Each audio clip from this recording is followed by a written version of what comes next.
everybody, welcome to the Leek. I'm John as always, and it's time to talk about Magic Arena and some things to do with Magic Arena, specifically to do with the state of limited and the Mythic limited grind.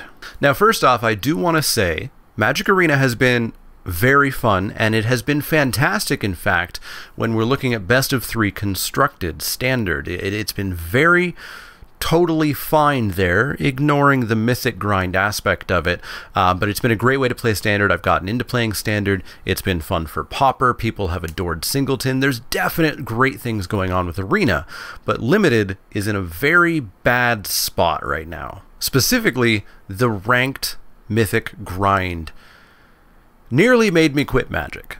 So, what is wrong with it? Well, first off, I know a lot of people said, oh, well, it was Rivals of Ixalan for the first half of the grind in March, and that's why it was so bad, because Rivals of Ixalan is awful. Now, I disagree with an awful lot of that. I don't actually find Rivals of Ixalan to be awful. I don't find it to be great, but I am one of those weird people that actually kind of liked Triple Ixalan.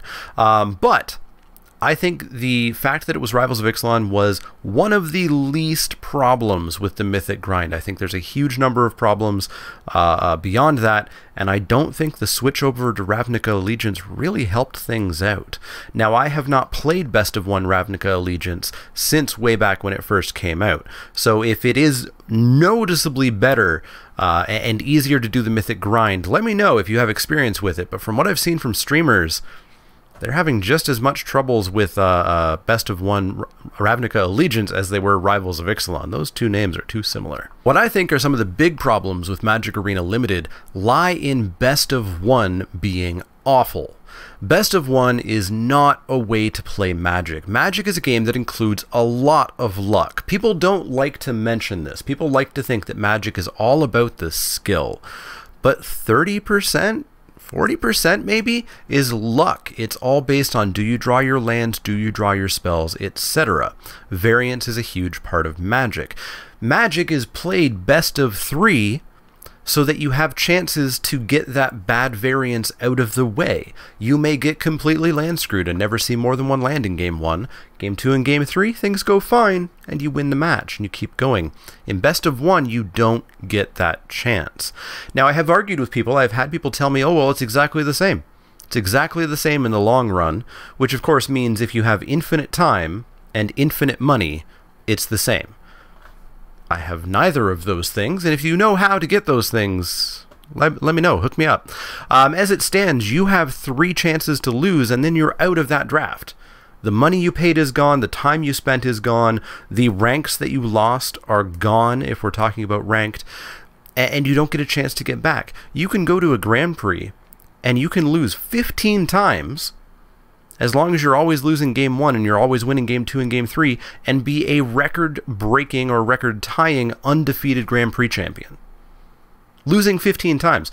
Losing on Magic Arena in Best of 1 is much harsher. It's not the same thing unless we're talking on an infinite time scale with infinite money, and I ain't got those things.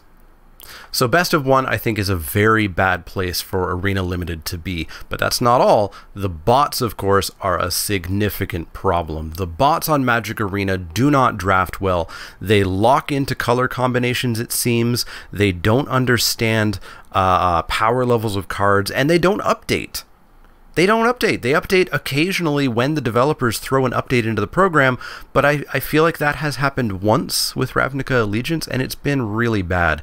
We, of course, saw this at its absolute worst in Guilds of Ravnica, where the bots didn't understand Dimir was a choice, when Dimir was arguably the best guild in the format. Things like Disinformation Campaign, Dimir Spybug, going on the wheel, it was insane. In my Mythic grind during Rivals of Ixalan, I was past Twilight Prophet 2 times. Pack 1, Pick 2, and Pack 1, Pick 3. I was past a Tetzamok. Pack 1, Pick 4. Flat out, no argument, the best card in the set. I got 4th pick. That's a massive, massive, massive problem. I've seen this rationalized as saying, well, sometimes you get a new player in a draft and they'll pass cards like that. Sure, sometimes, and it's a bad draft experience when that happens. I love new players, I love getting new players into the game, but new players do make drafts much wonkier and much less of a good experience. And if I'm grinding for the biggest Magic tournament ever, the Mythic Championship Arena events, which have a $750,000 prize pool, I don't want to be drafting with bots that are emulating new players who don't understand how to draft, because that introduces a whole extra level of variance. Now, not only do I have to hope that I open good cards, hope that I get past good cards, I have to hope that the bots to my left and right are the dumb bots who don't understand how to draft, and I get those cards. Because what happens is you end up seeing decks that would never exist in paper or would exist 1 in 1,000 drafts. You see them regularly because people are able to build these hugely overpowered decks due to the improper passing of cards by the bots. So bot drafting is another reason that Limited on Arena just isn't good. If you treat Arena drafting as a completely different game, that includes different drafting, different deck building, different strategies, different mulliganing decisions if we're talking best of one, it's an okay distraction. And I keep playing it to an extent. We'll talk more about that in a bit. But it's not draft. It is an entirely different game. If you treat it that way, it's okay, but a much worse experience. I want draft to be real, and Arena is not providing that. Now, onto the big topic here, the ladder grind, the grind to Mythic. For those of you who don't know, because a lot of people still don't seem to know about this, if you are top 1,000 Mythic in Limited or Constructed in March or April, you get to play in an event at the end of May, start of June, they still haven't said yet, where if you are one of 16 top winners in that 2-day tournament, you will get to go to the Mythic Championship and get your share of $750,000. So there are very real rewards attached to this Mythic grind. I've seen people say, why bother with Mythic? It's just an extra pack over Diamond. Well, it's not if you're top 1,000. So the ladder grind almost made me quit Magic. I have never, in the 8 years that I've been back playing serious Magic since I first quit back in high school because I was too cool to play Magic. Narrator's voice, I wasn't. I've never thought about quitting Magic, and this grind to Mythic made me go, oh yeah, people quit Magic. I could be a person who quits Magic. I've never felt that, and this grind did. The ladder system is so full of feel-bads, and I know other games have ladders, and I don't play them because ladders are so full of feel-bads. If I go to F&M and I sit down at a draft, and the draft goes poorly, and variance isn't on my side, and I go 0-3, I pack my stuff up, and I go home, and I come back to F&M next week, and it doesn't matter that I 0-3'd last week. New draft, new day, new F&M. Doesn't matter. But on a ladder, every loss is a stab in the gut. Every single loss knocks you back. If you go 0-3 in a draft, that next draft that you start up, you are 3 ranks lower than you were before. Every draft compounds. Every loss compounds on itself, and it just results in these massive feel-bads. The final day of my Mythic grind, I hit 1 win away from Mythic 6 different times. One time dropping all the way back down to Diamond rank 2 before clawing my way back up. It was non-stop feel-bads. And the worst aspect of it is when I finally won, when I finally hit Mythic, all I felt was relief. I didn't feel happiness or excitement or joy or pride. I felt relief.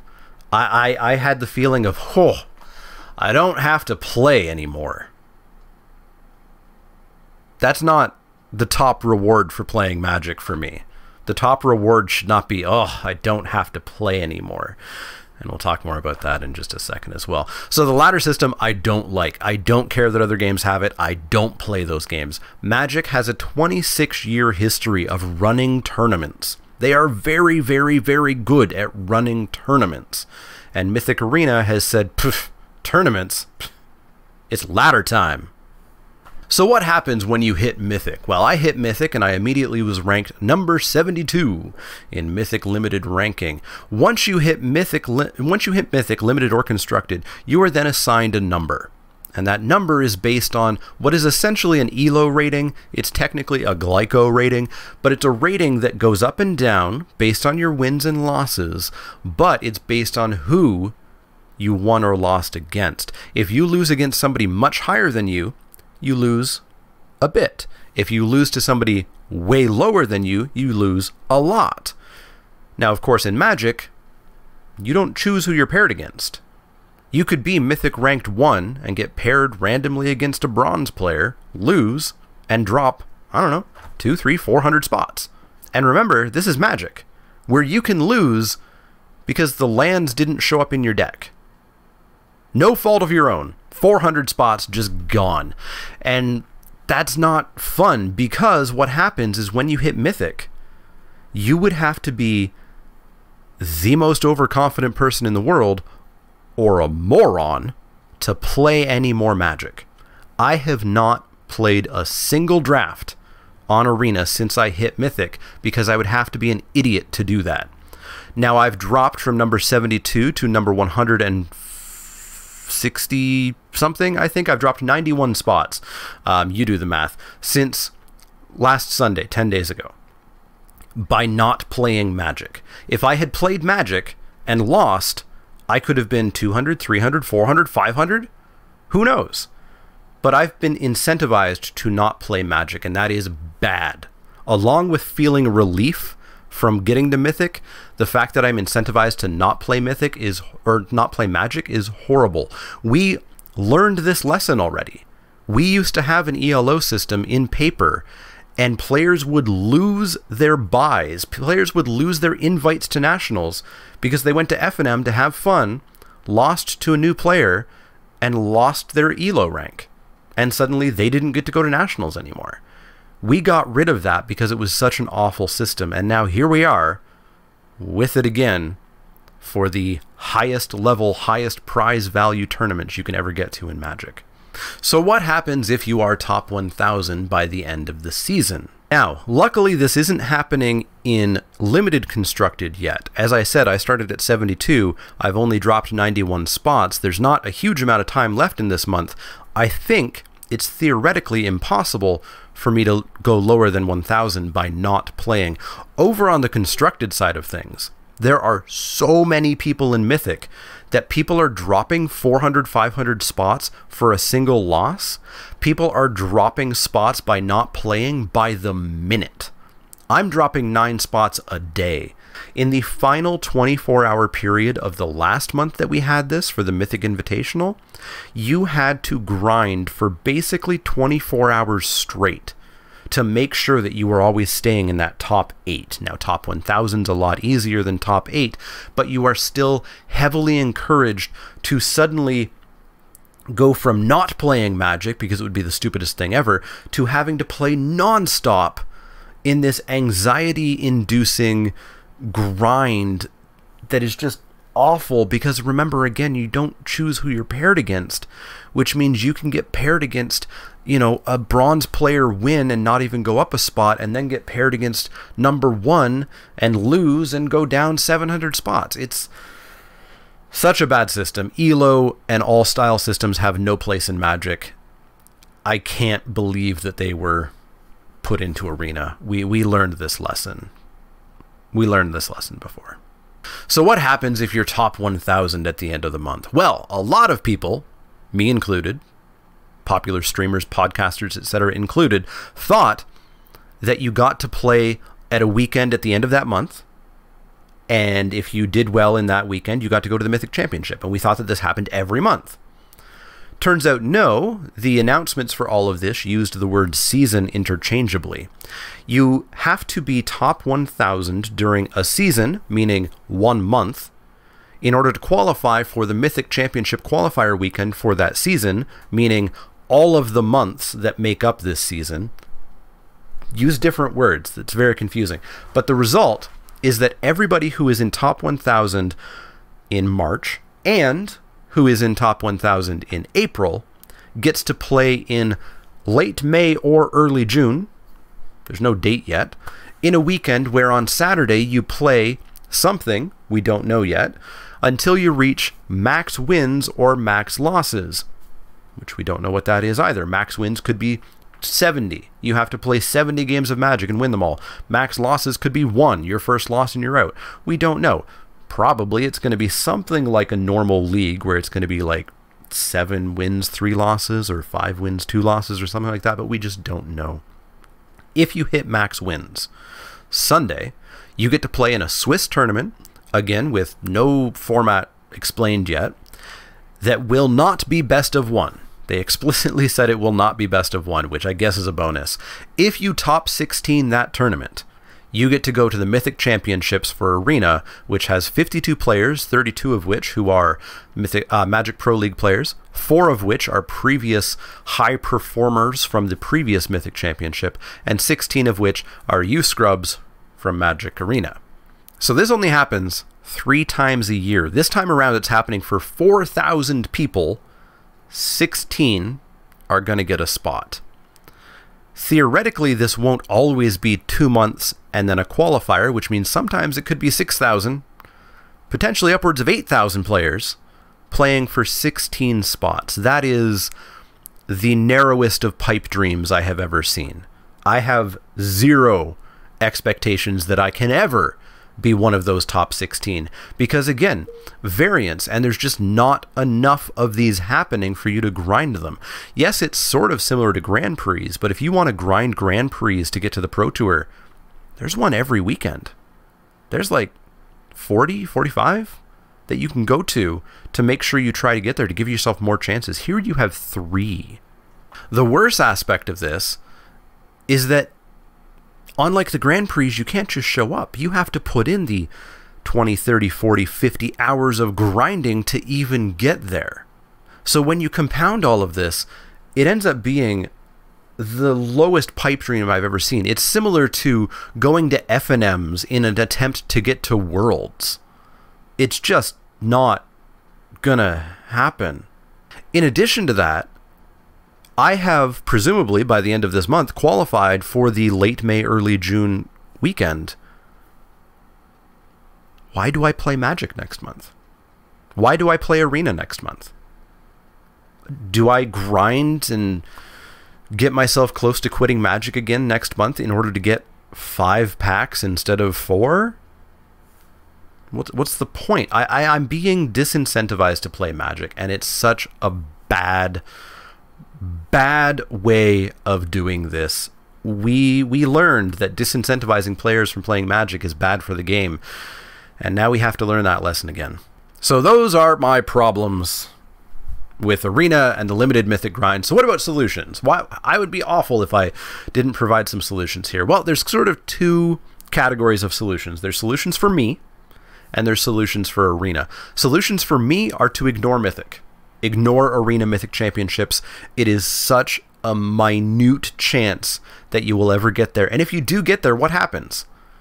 You get crushed by Magic Pro League players. You get crushed by salaried players who are paid to play nonstop and are basically given kind of an extra bonus because they get their instant invite to these tournaments. It's just a meat grinder, and it's not one that I know that I really want to take part in.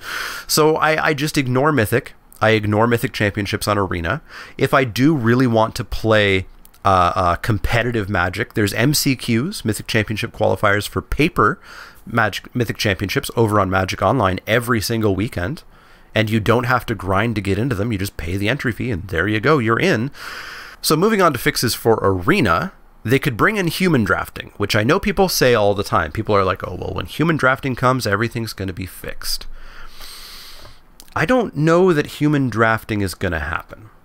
They used to talk about it a lot. People will often cite the April 2018 state of the beta where they say human drafting is on our list. They used to mention it in interviews. If you asked them about it, they would say, oh yeah, we're looking at getting human drafting in. It has been months and months and months and months and months, coming up on a year, since they've readily talked about there being human drafting in the game. The premier most recent article about Arena, the "and" article, which was not well received, where they lay out their intentions with Arena, makes no mention of human drafting and makes explicit mention of bot drafting and fixing the bots and improving the bots and working on the bots. So I don't think human drafting is ever going to come, but that could be one way of fixing things on Arena. Best of 3 becoming ranked, just like it was for Constructed, could help, because best of 3 fake Arena limited would be better than best of 1, but then we're in the situation where I'm never playing Magic Arena ever if I hit Mythic. At least right now, I can go play best of 3 and it won't hit my rank. I'm not an idiot for playing best of 3 draft on Arena right now. But if best of 3 becomes ranked and I hit Mythic, I don't get to play Mythic Limited anymore. I don't get to play Magic Arena Limited anymore because I'd be stupid to if I'm not below 1,000. So that's a solution, but again, not a great one. The best solution that I can think of is lean heavily on Magic's history of doing tournaments. Make Grand Prix on Magic Arena. Make them monthly, make them weekly, have an entry fee, make it relatively high, make it 5,000 gems, 10,000 gems, and give spots to Mythic Championships, give spots to Paper Mythic Championships, give spots to something, give big prizes, give large gem prizes, make a high stakes entry fee tournament. That way I don't have to spend 40 hours grinding for the hope that I'll make it to the tournament. I just pay my fee. That would be the biggest solution that I think would fix most of my problems with the Arena Mythic Limited grind, is basically getting rid of it. So that's what I'm most looking for, is to lean on their decades of experience in running tournaments by adding tournaments to Magic Arena. So I've ranted a long time. This video ended up a lot longer than I hoped. Hopefully you are all still here with me. I definitely want to know what you think of my feelings on this, what your experience were. Did you get to Mythic in Limited? Did you get Mythic to Mythic in Constructed? Let me know how those grinds worked. Let me know your solutions for it, etc. If you want to yell at me to just get good and I'll be better, as has happened to me on some subreddits, go ahead, try your luck, I guess. But let me know in the comments down below your opinions and what you think. As always, if you have any questions, comments, or suggestions, you can find me on Twitter, on Facebook, on Twitch. You can go over to patreon.com and help the channel out financially there. And of course, if you want to get anything from Inked Gaming, you can go to inkedgaming.com and use the promo code ManaLeek10, all one word, 10 is the number, to get 10% off your order and help out the channel. But if you do have questions, comments, or suggestions, let me know. Otherwise, see y'all next time.